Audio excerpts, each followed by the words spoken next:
कह रहे हो नींद आई बला की कल रात, तुम्हारे बिस्तर की सिलवट मना करती है। शायरिया करते हैं आप? मैं बहुत हम चाहेंगे एक कोई सुना दे आप। एक इश्क पे आप सुना देंगे, इश्क पे हम सुनाएंगे। चलिए पहले आप सुनाइए। कैसे सुनेंगे? मोहब्बत के सुनेंगे या सैड शायरी सुनेंगे? आपको सैड शायरियां पसंद है? नहीं ऐसा नहीं, मैं बहुत जिंदा दिल शायरियां पढ़ता हूँ। कोई नहीं, हम आपके गानों को सुनकर, ये शायरी मैंने कहीं सुनी थी, बड़ी अच्छी लगी थी मुझे जी। इश्क किया था हमने भी, हम भी रातों को जागे थे। वाह। इश्क किया था हमने भी, हम भी रातों को जागे थे। हाँ। कभी था कोई ऐसा जिसके पीछे हम नंगे पांव भागे थे। बहुत बढ़िया। मेरी शायरी थोड़ी सी अलग है। हाँ, मैं खुद लिखता भी हूँ। मैं भी लिखता हूँ थोड़ा थोड़ा जी, और मैं अपनी किताब शाया करूँगा अगर कभी वक्त मिला तो।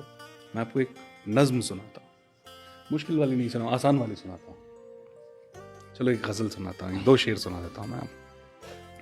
शेर ये है कि मेरे नाम की हाथों पे हिना रखती, हिना का मतलब होता है मेहंदी। मेरे नाम की हाथों पे हिना रखती है, वो मुझसे मिलने नहीं आती, अना रखती। अना ईगो को कहते हैं, ईगोइस्टिक। मेरे नाम की हाथों पे हिना रखती है, वो मुझसे मिलने नहीं आती, अना रखती है। तुम कह रहे हो नींद आई बला की कल रात, तुम कह रहे हो नींद आई बला की कल रात, तुम्हारे बिस्तर की सिलवट मना करती है। जब आदमी सोता नहीं है तो बिस्तर पे गोते खाता रहता है, तो रिंकल्स पड़ जाते हैं। बहुत शौक था लिखने का, मतलब पिछले 6 महीने से मुझे वक्त नहीं मिलता, पर मैं बहुत लिखता था, बहुत पढ़ता हूँ।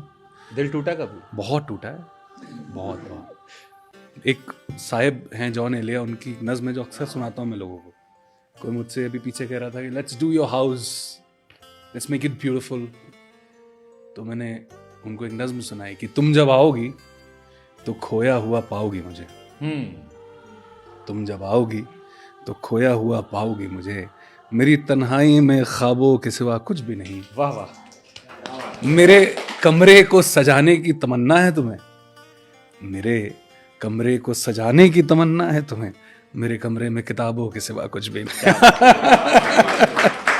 यही जिंदगी है, किताबों के इर्द गिर्द कट रही। आपकी रात और बिस्तर पर एक शेर मैं भी सुनाऊंगा, उससे पहले आगे बढ़े। बिल्कुल।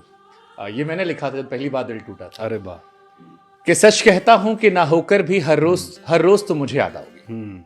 सच कहता हूं कि ना होकर भी हर रोज तो मुझे याद आओगी, किसी से कह तो ना पाऊंगा, पर अक्सर रातों में मेरी आंखों से नींद में झलक जाओगी। बहुत बढ़िया।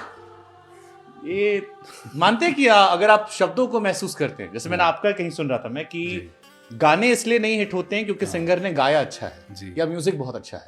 गाने कई बार वो जज्बातों से हिट होते हैं। जैसे मैं कैसे हुआ सुन रहा था, तो कैसे हुआ में मुझे वो जो लाइन है कि मैं बारिश की बोली, मनोज मुंतशिर शुक्ला। हाँ, तो वो जो भाव है, उसकी भावना जो है, मुझे लगता है वो जहन में रह गई। या कौन तुझे, बाकी सिंगर्स के गाने सुनता हूं मैं, कोई भी गाना, या फिर भी तुमको चाहूंगा, जो गाने मेरे जहन में रह गए। हाँ, तो वो भाव आप मानते हैं कि ये इमोशन समझना जरूरी है? देखिए, और इसके लिए दिल टूटना जरूरी है? नहीं, मैं आपको बताता हूँ, 2 तरीके की रियलिटी होती है मेरे हिसाब से। मुझे लगता है कि इमेजिनेटिव रियलिटी होती और एक प्रैक्टिकल रियलिटी होती। ये प्रैक्टिकल रियलिटी है, जहाँ पर आप बैठे हैं, भाई बैठा है, सारे लोग हैं, ये सारे लोग हैं, हम बात कर रहे हैं। एक इमेजिनेटिव रियलिटी है, ख्याली पुलाव जो बनाते हैं। आपकी इमेजिनेटिव रियलिटी में जो चीज़ होती है, वो आप अगर प्रैक्टिकल रियलिटी में कहेंगे तो लोगों को लगेगा कि आपके साथ ही घटित हो रही है, because your imaginative reality is stronger than your practical reality. तो अगर आप कोई डायरेक्टर बोलता है कि एक लड़का है, उसके हार्ट का ऑपरेशन हुआ है, उसको जख्म है, दिल इस लड़की के पति का धड़क रहा है और जख्म लगा हुआ है पहले भी मैं, तो आप क्या कहोगे? She just wants to touch that wound. पहले भी मैं तुमसे मिला हूँ, पहली दफा ही मिल के लगा, क्योंकि दिल अंदर है, तूने छुआ जख्मों को मेरे, मरहम मरहम दिल पे लगा। सो ये इमेजिनेटिव रियलिटी से निकलकर अब तथ्य बना है थिएटर में। But in your imaginative reality you are getting broken, you are sad. That is why artist seem very lonely.